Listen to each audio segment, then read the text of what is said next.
আমি আপনাদের সতর্ক করে দিচ্ছি। পরে বলবেন যে আমি সতর্ক করিনি, আমি আপনাদের সতর্ক করে দিচ্ছি।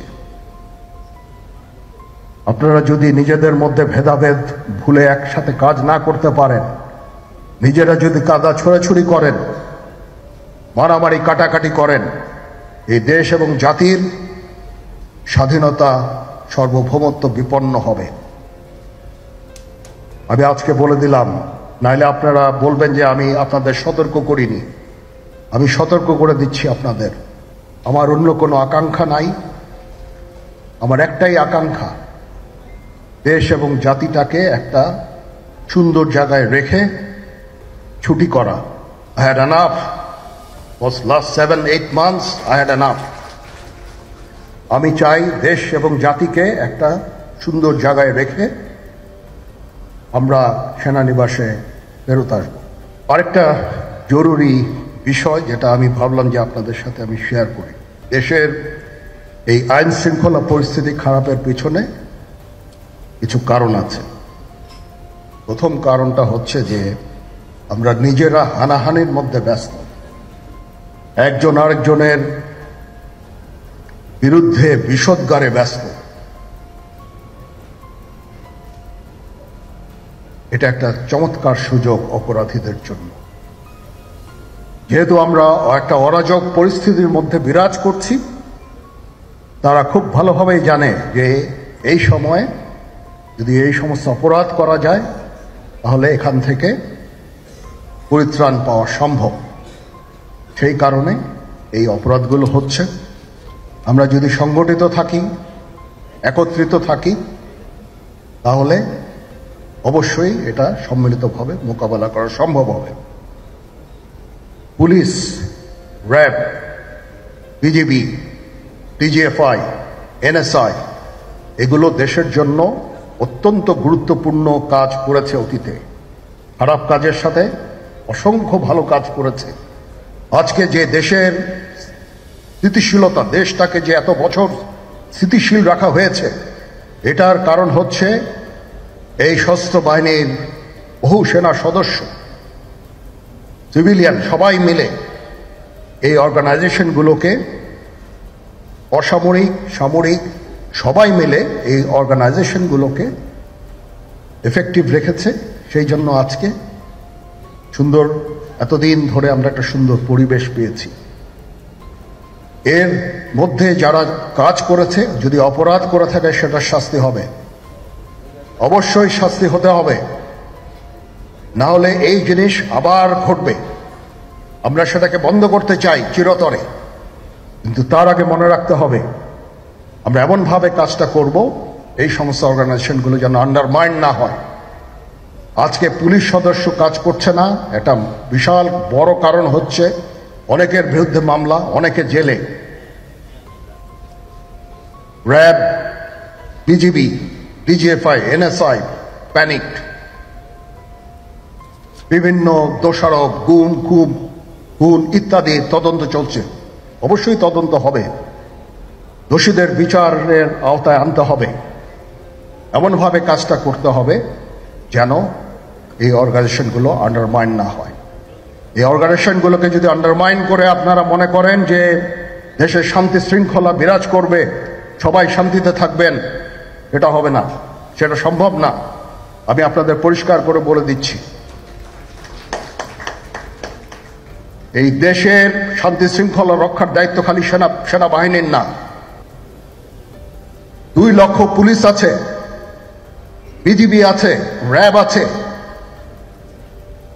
আনসার বিডিপি আছে, আমার আছে হচ্ছে 30,000 সৈন্য। এদেরকে আমি এই যে একটা বিরাট ভয়েড, আমি এই 30,000 সৈন্য দিয়ে আমি কিভাবে এটা পূরণ করব? 30,000 থাকে, আবার 30,000 চলে যায় ক্যান্টনমেন্টে, আরো 30,000 আসে। এটা দিয়ে আমরা দিন রাত আমরা চেষ্টা করে যাচ্ছি। এখানে যে সমস্ত উচ্ছৃঙ্খল কাজ হয়েছে সেটা আমাদের নিজস্ব তৈরি, এটা আমাদের নিজস্ব ম্যানুফ্যাকচার, আমরা নিজস্ব এইগুলো তৈরি করেছি।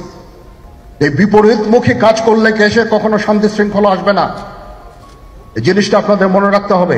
তদন্ত কমিশন হচ্ছে, আবার একটা আমাদের সর্বদা আমরা চেষ্টা করব তদন্ত কমিশনকে সহায়তা করতে। যে ধরনের সাহায্য সহযোগিতা প্রয়োজন হয় আমরা করব। আমরা দেশে একটা ফ্রি ফেয়ার অ্যান্ড ইনক্লুসিভ একটা ইলেকশনের জন্য দিকে ধাবিত হচ্ছে এবং তার আগে যে সমস্ত সংস্কার করা প্রয়োজন অবশ্যই সরকার সেদিকে খেয়াল করবেন। আমি যতবারই ডক্টর ইউনূসের সাথে কথা বলেছি, he completely agrees with me. There should be free, fair and inclusive election, and that election should be within December or close to that. যেটা আমি এর প্রথমেই বলেছিলাম যে 18 মাসের মধ্যে একটা ইলেকশন। আমার মনে হয় যে সরকার সেদিকেই ধাবিত হচ্ছে। ডক্টর ইউনূস যথাসাধ্য চেষ্টা করে যাচ্ছেন এই দেশটাকে ইউনাইটেড রাখতে, কাজ করে যাচ্ছেন উনি। ওনাকে আমাদের সাহায্য করতে হবে, উনি যেন সফল হতে পারেন সেদিকে আমরা সবাই চেষ্টা করব। আমরা একসাথে ইনশাল্লাহ কাজ করে যাব। আসেন আমরা নিজেদের মধ্যে মারামারি কাটাকাটি না করে আমরা ইউনাইট আওয়ারসেলস, দেশ জাতি যেন একসাথে থাকতে পারি সেদিকে আমাদের কাজ করতে হবে।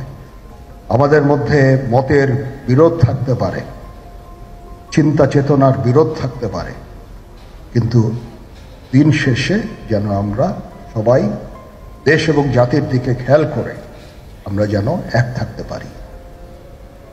তাহলে এই দেশটা উন্নত হবে, এই দেশটা সঠিক পথে পরিচালিত হবে।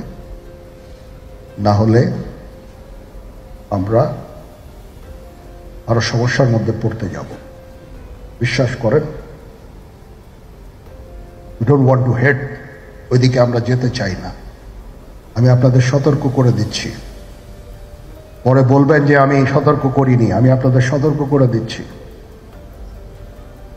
আপনারা যদি নিজেদের মধ্যে ভেদাভেদ ভুলে একসাথে কাজ না করতে পারেন, নিজেরা যদি কাদা ছোড়াছুড়ি করেন, মারামারি কাটাকাটি করেন, এই দেশ এবং জাতির স্বাধীনতা সার্বভৌমত্ব বিপন্ন হবে।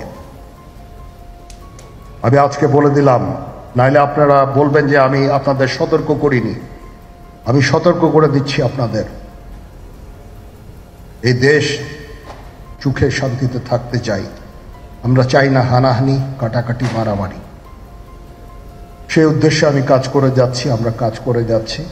আমাদের সেনাবাহিনীর প্রতি আক্রমণ করেন না। একটা কমন জিনিস আমি দেখতে পাচ্ছি, সেনাবাহিনী এবং সেনা প্রধানের প্রতি বিদ্বেষ কারো কারো। কি কারণে আজ পর্যন্ত আমি এটা খুঁজে পাইনি। আমরা হচ্ছে একমাত্র ফোর্স যেটা আপনাদের জন্য কাজ করে যাচ্ছি, দাঁড়িয়ে আছি প্ল্যাটফর্মে। Of course navy and air force, navy chief আবার মন খারাপ করে করছে, navy air force all, we all. আমাদেরকে সাহায্য করেন, আমাদেরকে আক্রমণ করেন না, আমাদেরকে অনুপ্রাণিত করেন, আমাদেরকে উপদেশ দেন। কোনো একটা সমস্যা হয়ে গেলে আমি যেন নুরুদ্দিন স্যারের স্বর্ণপন্ন হই এবং উনি আমাকে উপদেশ দেন, সিনিয়র জেনারেলরা আমাকে উপদেশ দেন, আমি সবার কাছে স্বর্ণপন্ন হই।